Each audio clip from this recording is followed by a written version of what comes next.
आइए आज एक ऐसी चीज पर बात करते हैं जिसने सचमुच पूरी दुनिया को रोशन कर दिया। Incandescent light bulb.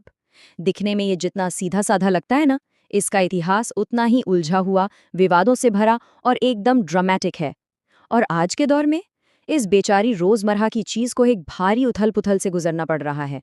तो चलिए इस चमकते हुए सफर की शुरुआत करते हैं। जरा सोचिए, क्या हो अगर दुनिया के सबसे मशहूर आविष्कार का श्रेय ही किसी गलत इंसान को दे दिया गया हो। बचपन से हम सब यही पढ़ते आए हैं कि लाइट बल्ब का मतलब है थॉमस एडिसन।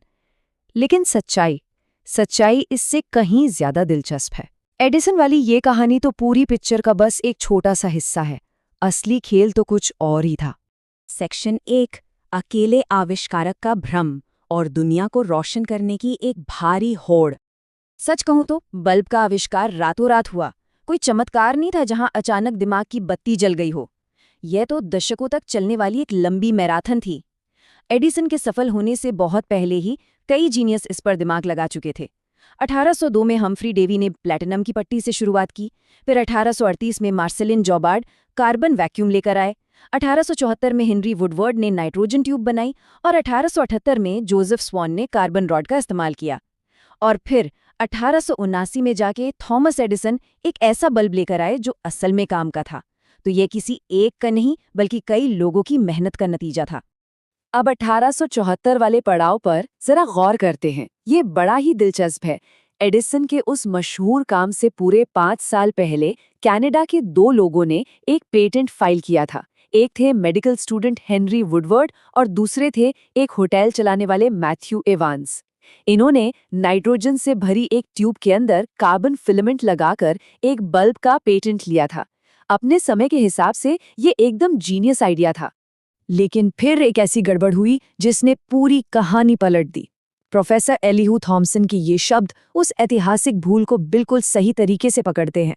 वुडवर्ड ने हवा निकालने के बाद ट्यूब को नाइट्रोजन से भरने की गलती की।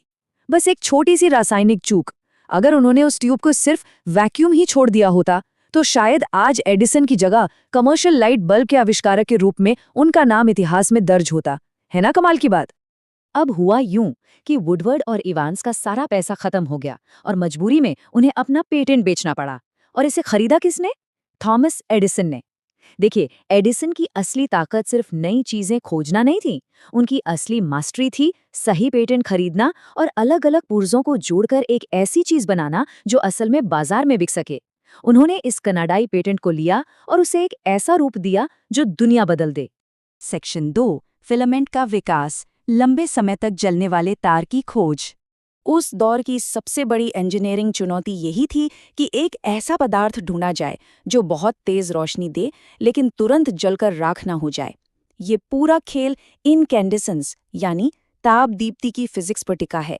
सीधे शब्दों में कहें तो किसी फिलामेंट यानी एक पतले से तार में से बिजली गुजारकर उसे इतना गर्म करना कि वो चमकने लगे। और दिखाई देने वाली रोशनी पैदा करने के लिए इस तार को इतने भयंकर तापमान तक पहुंचना होता है जिसकी हम कल्पना भी नहीं कर सकते। इसी भयानक गर्मी को सहने के लिए फिलामेंट में लगातार बदलाव होते रहे। सबसे पहले प्लैटिनम आजमाया गया। ये गर्मी तो सह सकता था लेकिन इतना महंगा था कि आम लोग इसे खरीद ही नहीं सकते थे। फिर एडिसन की टीम ने कार्बन से लिपटे बांस का इस्तेमाल किया। ये काम तो किया लेकिन इसकी जिंदगी बहुत छोटी थी। आखिरकार ये लंबी खोज जाकर रुकी डक्टाइल टंगस्टन पर और यही फिलामेंट की दुनिया का अल्टीमेट गोल्ड स्टैंडर्ड बन गया। अब इस नंबर पर ध्यान दीजिए, 3695 डिग्री केल्विन। ये टंगस्टन का मेल्टिंग पॉइंट है और यही नंबर हमें बताता है कि टंगस्टन फिलामेंट का राजा क्यों बन गया। ये बिना पिघले भयंकर से भयंकर गर्मी सह सकता था। बस इसी खूबी ने इसे लगातार और तेज रोशनी देने के लिए सबसे परफेक्ट धातु बना दिया।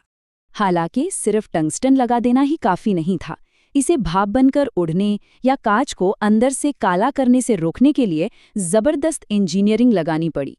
बल्ब के अंदर से सारी हवा निकालकर वैक्यूम बनाया गया, आर्गन और क्रिप्टन जैसी गैसें भरी गईं, तार को डबल कॉइल डिजाइन दिया गया और बची खुची नमी सोखने के लिए फॉस्फोरिक एनहाइड्राइड का इस्तेमाल किया गया।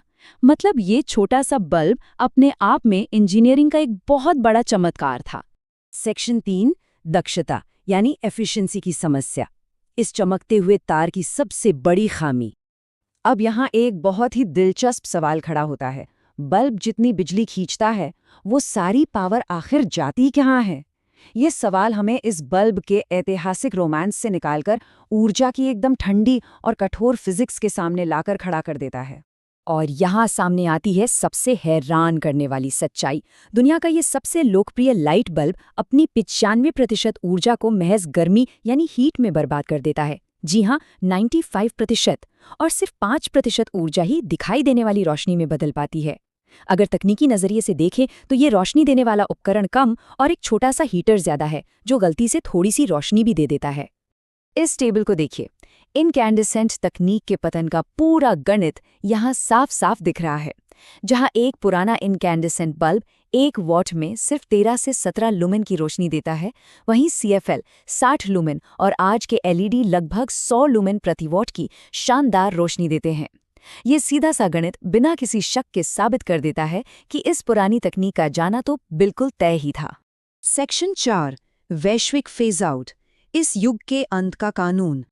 ऊर्जा की बर्बादी वाली इस कठोर सच्चाई ने दुनिया भर की सरकारों को एक ऐसा कदम उठाने पर मजबूर कर दिया जो पहले कभी नहीं हुआ था। फिर शुरू हुआ इन पुराने बल्बों को बैन करने का एक ग्लोबल सिलसिला। यूरोपीय संघ ने 2009 में शुरुआत की, अमेरिका ने 2007 में कानून पास किया, ब्राजील और चीन ने 2016 तक इन्हें पूरी तरह हटा दिया और ऑस्ट्रेलिया ने तो 2009 में ही इनकी बिक्री पर रोक लगा दी थी। ये पूरी दुनिया का एडिसन की तकनीक से आगे बढ़ने का एक बहुत ही सुनियोजित और विशाल कदम था। सेक्शन 5, जनता का विरोध और विरासत, नए आधुनिक बल्बों के खिलाफ खड़ी हुई आवाजें। देखिए, कागज पर तो ऊर्जा बचाने का ये गणित एकदम परफेक्ट लग रहा था, लेकिन सरकारों ने इतनी तेजी से ये कानून थोपे कि दुनिया भर में जनता भड़क गई। लोग इतने डर गए कि उन्होंने पुराने बल्बों को खरीद कर घरों में जमा करना शुरू कर दिया। अगर हम निष्पक्ष होकर देखें तो दोनों ही अपनी जगह सही थे। सरकारों का लक्ष्य पर्यावरण बचाना, कार्बन कम करना और पावर ग्रिड को बचाना था, लेकिन जनता की परेशानियां भी पूरी तरह जायज थीं, जैसे सरकार का ये फैसला थोपना, LED की वो चुभने वाली नीली रोशनी और सबसे बड़ी बात CFL बल्बों में मौजूद जहरीला पारा। इसी बवाल के बीच जर्मनी से एक बड़ा ही मजेदार किस्सा सामने आया। वहां के एक इंपोर्टर ने यूरोपीय संघ के इस बैन से बचने के लिए एक जबरदस्त जुगाड़ निकाला। उसने पुराने बल्बों का नाम बदलकर मिनी हीटर या हीट बॉल्स रख दिया और धड़ल्ले से बेचने लगा। ये दिखाता है कि लोग अपनी पसंदीदा उस प्यारी सी गर्म रोशनी वाले बल्बों को बचाने के लिए कानून में कैसी कैसी कमियां ढूंढने को तैयार थे। बिल्कुल कमाल का आइडिया था ना? और सच कहें तो लोगों का ये डर पूरी तरह से गलत भी नहीं था। उन शुरुआती विकल्पों में कई असली तकनीकी कमियां थीं, जैसे अगर कोई CFL बल्ब टूट जाए तो उसमें मौजूद पारे की वजह से उसे साफ करना एक बहुत खतरनाक और मुश्किल काम होता था। शुरुआती LED बल्ब तो बहुत महंगे थे और डिमर पर लगाने से झिलमिलाते थे। इसके अलावा LED की तेज नीली रोशनी का सीधा असर लोगों की नींद के चक्र पर पड़ रहा था, तो लोगों का गुस्सा होना स्वाभाविक था। खैर, जैसे जैसे समय बीता तकनीक भी सुधरती गई, LED के दाम जमीन पर आ गए, उनकी क्वालिटी बेहतर हो गई और आखिरकार एफिशिएंसी की ही जीत हुई।